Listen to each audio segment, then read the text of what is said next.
Il y a plus de 6 ans, la mission multidimensionnelle intégrée des Nations Unies au Mali, la MINUSMA, créée par le Conseil de sécurité avec comme mission l'appui aux efforts de stabilisation du pays, la protection des civils et le rétablissement de l'autorité de l'État sur l'ensemble, et je pèse mes mots, sur l'ensemble du territoire malien.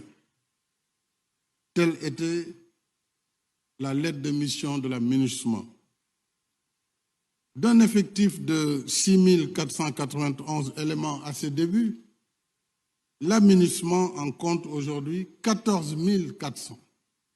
14 400, soit plus que le double. Paradoxalement, l'agression terroriste contre le Mali s'est intensifiée. Et pire, le terrorisme étend son spectre ravageur à d'autres pays, on l'a vu au Burkina Faso, au Niger, charriant au quotidien des morts, des blessés, des réfugiés et des personnes déplacées. Les attaques sont devenues fréquentes, plus meurtrières et plus audacieuses, puisque de plus en plus, les terroristes s'en prennent aux forces de défense et de sécurité elles-mêmes, jusque dans leur casernes. Posons alors les questions de fond, telles que le président Rouhani nous y invite, parler en langue de bois. Ces questions, pourquoi, en dépit de la présence plus massive de forces internationales, la situation continue de se dégrader au Sahel? J'espère que le forum nous apportera les réponses à cette question.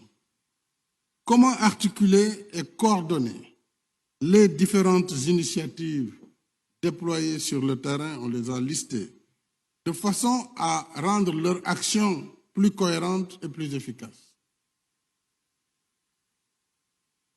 Plus de 14 000 hommes de la MINUSMA, G5 Sahel, je pense, à plus de 5 000, 6 000 hommes, 19 000 hommes, plus Barkhane, plus tout le reste, plus l'armée malienne.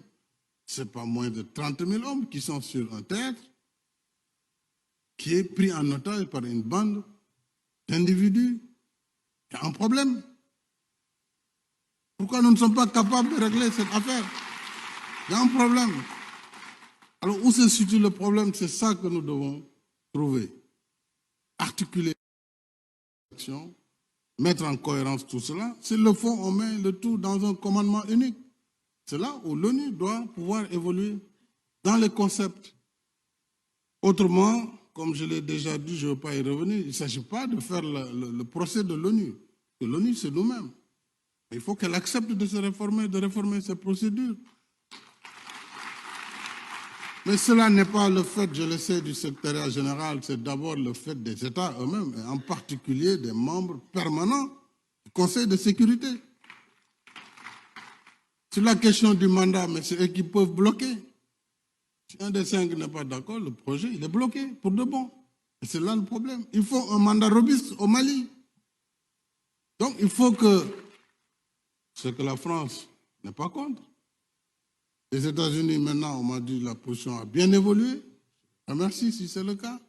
Il faut que le Royaume-Uni également, qui est d'accord, mais que la Russie et la Chine, sur le Sahel, acceptent de donner le mandat robuste pour qu'on en finisse avec ce qui se passe dans le Sahel.